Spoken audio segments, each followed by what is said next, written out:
Assalamualaikum warahmatullahi wabarakatuh. Selamat datang di SMP Negeri 2 Singosari.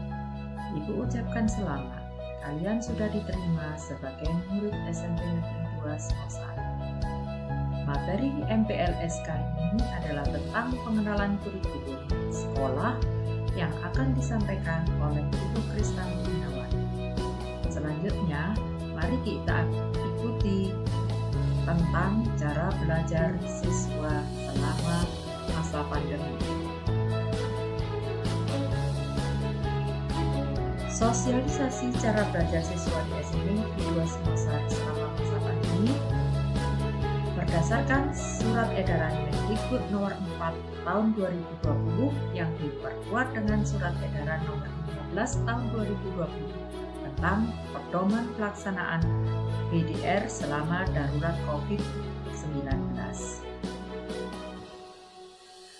Tujuannya adalah memastikan pemenuhan hak peserta didik untuk mendapatkan layanan pendidikan selama darurat COVID-19, melindungi warga satuan pendidikan dari dampak buruk COVID-19, mencegah penyebaran dan penularan COVID-19 di satuan pendidikan, dan memastikan pemenuhan dukungan psikososial bagi pendidik, peserta didik, dan orang tua.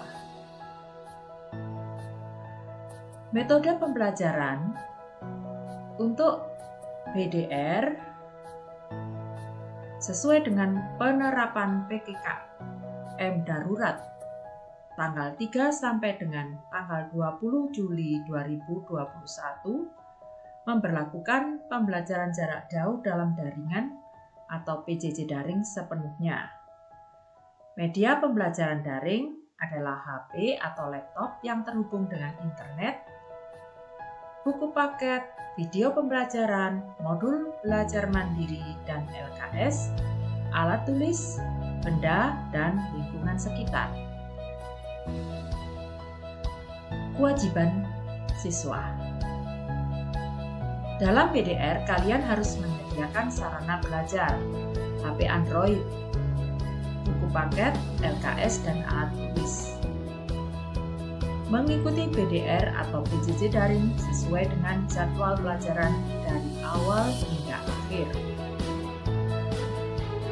Membuat resume pembelajaran atau ringkasan pembelajaran dan mengirim tugas sesuai dengan guru mapel masing-masing secara daring atau online melalui WA Group kelas, Google Classroom, Telegram, dan sebagainya sesuai dengan yang ditentukan oleh guru pengajar kalian. Dan nanti jika PPKM sudah berakhir, siswa bisa mengumpulkan tugas secara langsung pada guru di sekolah dengan mematuhi prokes. Beban belajar siswa. Ada 11 mata pelajaran per minggu, yaitu pendidikan agama Islam dan budi pekerti bagi yang beragama Islam, pendidikan agama Kristen dan budi pekerti bagi yang beragama Kristen, pendidikan agama Katolik dan budi pekerti bagi yang beragama Katolik. PPKN, Bahasa Indonesia, Bahasa Inggris, Matematika, IPA, IPS, Seni Budaya, PJOK, TIK, dan Bahasa Daerah. Ini adalah jadwal pelajaran tahun 2021-2022 selama masa COVID-19. Senin, Selasa, Rabu, Kamis, Jumat, Sabtu. Di situ kalian bisa melihat itu ada untuk kelas 7, kelas 8, dan kelas 9. Jadwal ini memuat tentang kode guru pengajar. Nanti akan ada penjelasan secara rinci. Sebagai contoh, jadwal pelajaran kelas 7A. Senin, mulai pukul 7.30 sampai dengan pukul 10 10-10. Setiap hari kalian akan belajar selama 3 kali 40 menit. Ini pembelajaran daring yang harus kalian ikuti. Untuk hari Senin, jadwalnya adalah PPKN, Agama Islam. Kode pengajarnya untuk PPKN 36. Nama pengajarnya adalah Ibu Dewi Indrawati SPD. Sedangkan agama Islam, kode gurunya adalah 35. Nama pengajarnya adalah Bapak Sultoni SPDI. Dan seterusnya. Penjelasan pelaksanaan pembelajaran. Di jadwal tadi, kalian melihat pada setiap minggu ada 11 mata pelajaran dan PPK, Pendidikan Penguatan Karakter. Angka Romawi 1 dan 2 pada kolom jam menunjukkan angka Romawi 1 mata pelajaran daring pada minggu pertama, sedang angka Romawi 2 mata pelajaran daring pada minggu kedua. Demikian pelaksanaannya secara bergantian, sehingga setiap minggu ada 6 mata pelajaran daring. Hari sekolah Senin sampai dengan Sabtu, kecuali pada hari besar dan hari Minggu kalian libur. Waktu daring, seperti Ibu jelaskan tadi, 4 kali 40 menit tanpa istirahat, mulai pukul 07.30 sampai dengan 10.10. Penerapannya, minggu ini masuk minggu pertama. Pada kelas 7A ya contohnya. Dari Senin nanti pelajarannya PPKN. Selasa matematika, Rabu seni budaya, Kamis IPS, Jumat TIK, Sabtu bahasa Inggris. Minggu berikutnya adalah minggu kedua. Jadwal pelajaran kedua, Senin pendidikan agama Islam, Selasa PJUK, Rabu bahasa daerah, Kamis IPA, Jumat pendidikan penguatan karakter, Sabtu bahasa Indonesia. Pembelajaran daring diawali di WA grup kelas masing-masing. Kemudian berlanjut pada aplikasi Google Classroom, Telegram, Google Meet, Zoom Meet, dan sebagainya sesuai dengan pilihan guru mapel. Pendidikan penguatan karakter atau PPK daring dilaksanakan pada WA grup paralel. Materi PPK terdiri dari kepramukaan, adiwiyata, wawasan kebangsaan, literasi, keagamaan, bimbingan konseling, dan dilaksanakan bergantian setiap Jumat minggu kedua. Tahapan pelaksanaan pembelajaran kurikulum 2013. Setiap kali proses belajar mengajar, ada 3 kegiatan, yaitu kegiatan pendahuluan atau kegiatan awal, yang isinya tentang berdoa, mengisi link untuk presensi, mengidentifikasi kompetensi yang akan dicapai dan manfaatnya dalam kehidupan sehari-hari. Kegiatan inti merupakan proses pembelajaran untuk mencapai kompetensi. Dilakukan secara interaktif, inspiratif, menyenangkan, menantang, memotivasi peserta didik untuk berpartisipasi aktif, serta memberikan ruang yang cukup bagi prakarsa, kreativitas, dan kemandirian sesuai dengan bakat, minat, dan perkembangan fisik, serta psikologi siswa. Kegiatan inti ini menggunakan pendekatan saintifik yang disesuaikan dengan karakteristik mata pelajaran dan siswa. Intinya ini merupakan penerapan dari Merdeka Belajar yang disampaikan oleh Bapak Menteri kita. Pada kegiatan inti, siswa mengidentifikasi secara cermat tayangan video, PPT, interaksi tanya jawab, atau diskusi melalui aplikasi WA Group, Google Classroom, dan lain sebagainya. Kemudian membuat resume, kalian membandingkan, menganalisa materi yang disajikan. Saat belajar dari rumah, dalam PJJ daring, siswa harus aktif, sopan, dan penuh inisiatif dalam belajar. Yang ketiga, kegiatan penutup. Terdiri dari kegiatan guru bersama siswa, yaitu membuat rangkuman atau kesimpulan pelajaran, melakukan refleksi pada proses belajar, dan doa penutup. Kemudian, muatan kurikulum.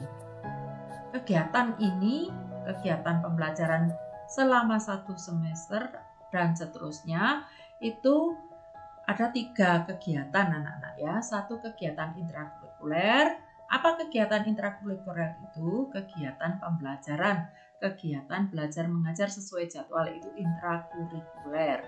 Kemudian kegiatan kokurikuler. Kegiatan kokurikuler adalah kegiatan pemantapan tentang pemahaman siswa, dilakukan di luar jam belajar tetapi masih berhubungan dengan mata pelajaran yang nanti akan diberikan oleh guru kalian masing-masing. Kemudian ekstrakurikuler. Kegiatan ekstrakurikuler ini nanti ada penjelasan khusus kegiatan yang dilakukan di sekolah sesuai dengan bakat dan minat kalian untuk mengembangkan diri kalian.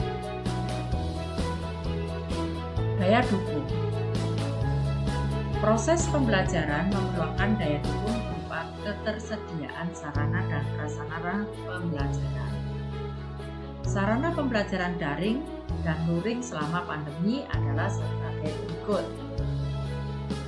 Yang utama, kalian menggunakan HP Android atau laptop bagi yang memiliki, kemudian kuota internet dan jaringan internet yang memadai, aplikasi WA, Google Classroom, Google Form. Wajib tergabung dalam WA kelas dan WA kelas paralel. Kemudian buku paket yang nanti akan bisa kalian pinjam di perpustakaan setelah PPKM darurat ini berakhir tentunya anak-anak ya. Kemudian buku catatan dan alat tulis LKS. Aspek penilaian. Aspek penilaian meliputi penilaian pengetahuan, merupakan aspek yang ada dalam materi pembelajaran untuk menambah wawasan siswa di suatu bidang. Di dalam struktur kurikulum ini, di jenjang SMP mengutamakan kemampuan literasi dan numerasi pada setiap mapel. Penilaian keterampilan bertujuan untuk meningkatkan keterampilan siswa dalam membuat, melaksanakan, dan mengerjakan suatu soal secara ilmiah. Aspek keterampilan dapat berupa keterampilan pengerjaan soal, keterampilan pengerjaan dan pelaksanaan proyek, keterampilan membuat teks, keterampilan dalam menjawab soal secara lisan. Kemudian aspek penilaian perilaku merupakan aspek penilaian dengan menilai sikap dan perilaku siswa selama proses pembelajaran, keaktifan siswa selama proses PJJ daring. Tentunya yang menilai ini nanti adalah guru kalian yang mengajar, akan dicatat dalam jurnal harian. Kalian juga akan dinilai oleh teman sejawat dalam lembaran nilai, dan juga kalian akan menilai diri kalian sendiri melalui penilaian diri. Untuk assessment atau penilaian, penilaian dilaksanakan secara berkala dan konsisten. Assessment formatif atau penilaian formatif, atau biasanya di sekolah dasar kalian menyebut dengan ulangan formatif. Penilaian ini dilakukan di akhir bahasan atau di akhir KD oleh masing-masing guru pelajaran. Kemudian ada juga penilaian tengah semester, dilaksanakan bersama dan terjadwal oleh sekolah melalui aplikasi Google Form atau dilaksanakan secara daring. Selanjutnya, asesmen sumatif. Asesmen sumatif atau penilaian akhir semester dilaksanakan bersama secara terjadwal oleh sekolah melalui aplikasi Google Form atau secara daring. Yang ketiga adalah penilaian asesmen kompetensi minimal atau AKM dilaksanakan di kelas 8 semester 1 tahun 2021-2022 yang rencananya akan dilaksanakan di bulan September. Penilaian AKM ini nanti berbasis komputer. Terima kasih anak-anak. Mudah-mudahan materi ini bermanfaat. Jangan lupa setelah ini kalian harus mengumpulkan resume atau ringkasan dari materi yang telah saya sampaikan kepada wali gugus sekalian semua. Dan Ibu akhiri, wassalamualaikum warahmatullahi wabarakatuh.